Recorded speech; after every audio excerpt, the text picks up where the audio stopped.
Hello everyone, welcome to today's monthly market dynamic update. I'm Marinda from the Market Analysis Department. In this presentation, we will cover the latest news in the energy storage and photovoltaic markets. On August 6, 2024, BNEF published the China Lithium-Ion Battery Supply Chain Update 2024. Between April 2023 and February 2024, sales spot prices dropped at a rate faster than the manufacturing costs of battery cells. This narrowing of margins reflects the market's willingness to offer lower prices, even with reduced profitability due to overcapacity within the industry. BNEF expects margins to stabilize for the rest of the year. Battery metal prices are currently stable, and sale prices have dropped low enough to force smaller players out of the market. It is likely that the sale prices will remain low throughout 2024 until less qualified and loss-established companies exit the industry. This rebalancing of supply and demand is expected to last for more than 1 year. On August 16, the Ministry of Industry and Information Technology of China released lithium battery-related data for the first half of the year, highlighting continued growth in the country's lithium-ion battery industry. According to industry standard announcements and calculations by industry associations, the total output of lithium batteries reached 480 gigawatt-hour, marking a 20% year-on-year increase. In the battery segment, energy storage lithium battery output surpassed 110 gigawatt-hour from January to June. Meanwhile, the installed capacity of power lithium batteries for new energy vehicles was approximately 203 gigawatt-hours. During the same period, China's total lithium battery export value reached 193.4 billion yuan. In first half of 2024, the top 10 companies for energy storage cell shipments remained at a historically high level of 91%, consistent with the first quarter of the year. The stability of leading manufacturers contributed to this strong performance, with the top 5 companies reaching a combined market share of 73.2% and a 1.8% increase compared to the first quarter. On August 23rd, the National Energy Administration released statistical data on the national power industry from January to July 2024. In July alone, solar installations reached 21 gigawatts, reflecting a 9.8% decrease from the previous month, but a 12.3% increase year-on-year.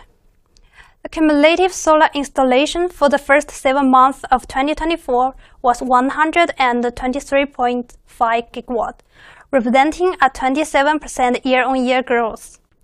As of July 2024, China's cumulative wind power installations stand at 470 gigawatts, and the cumulative solar installation has reached 736 gigawatts.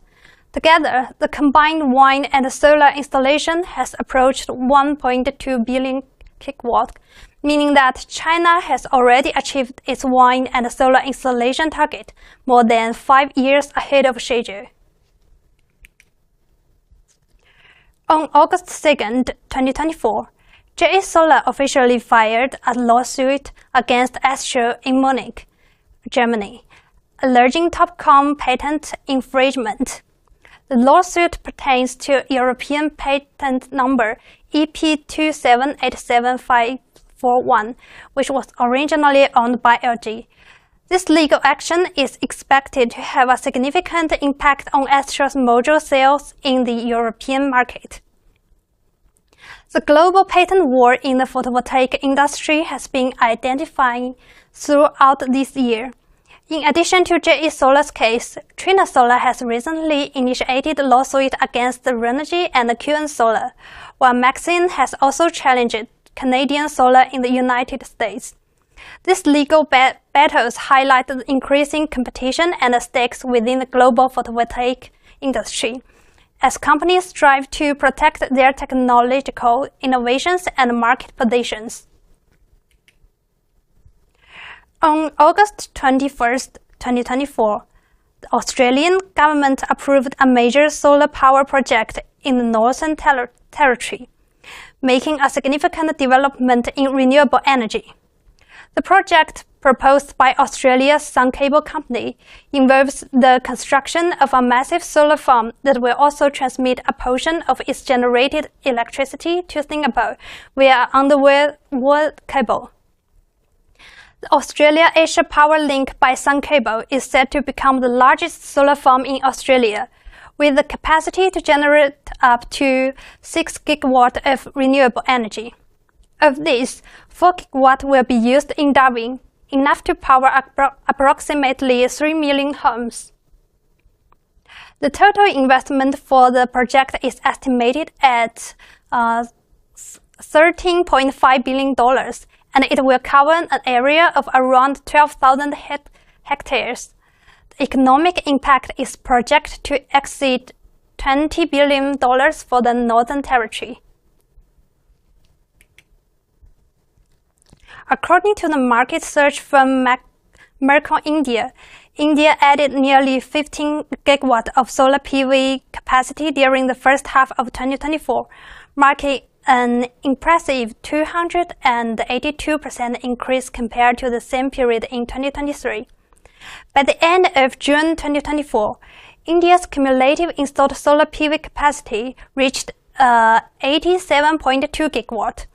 Solar PV now constitutes 19.5% of all power capacity installations and over 44% of the country's total renewable energy capacity.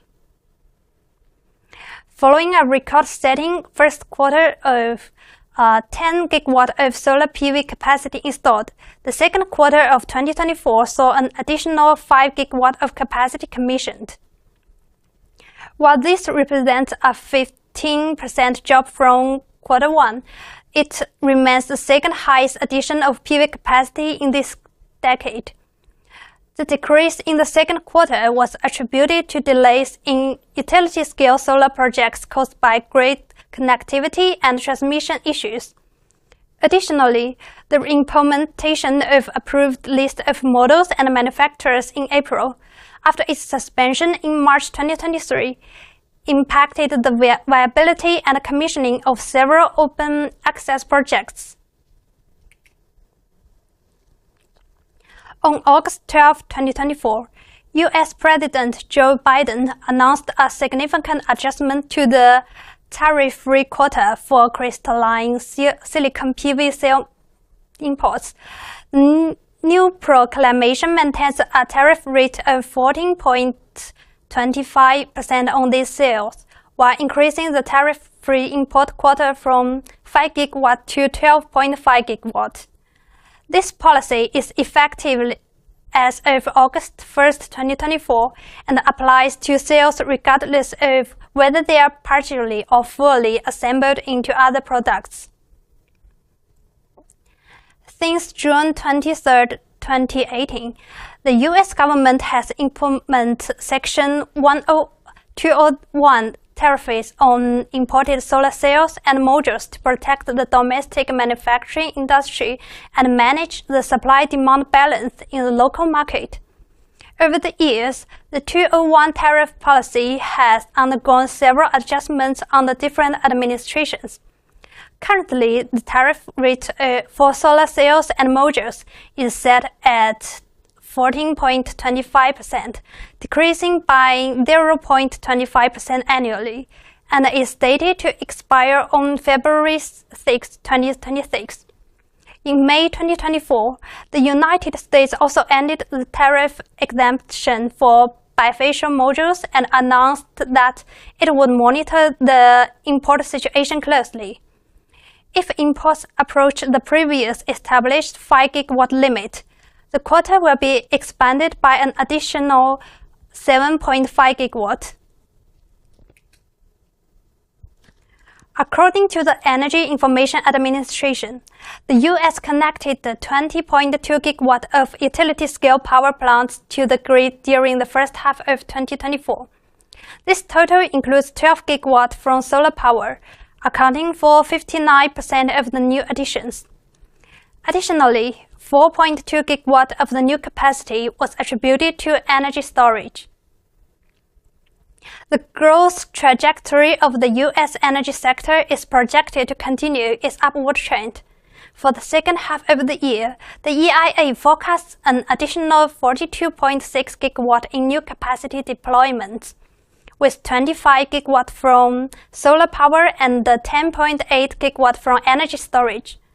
When combined with the first half figures of 12 GW in solar and 4 GW in energy storage, the U.S. could end 2024 with 37 GW of new utility-scale solar capacity and 15 GW of new energy storage facilities. That's all for the monthly market dynamics. Thanks for your listening and watching.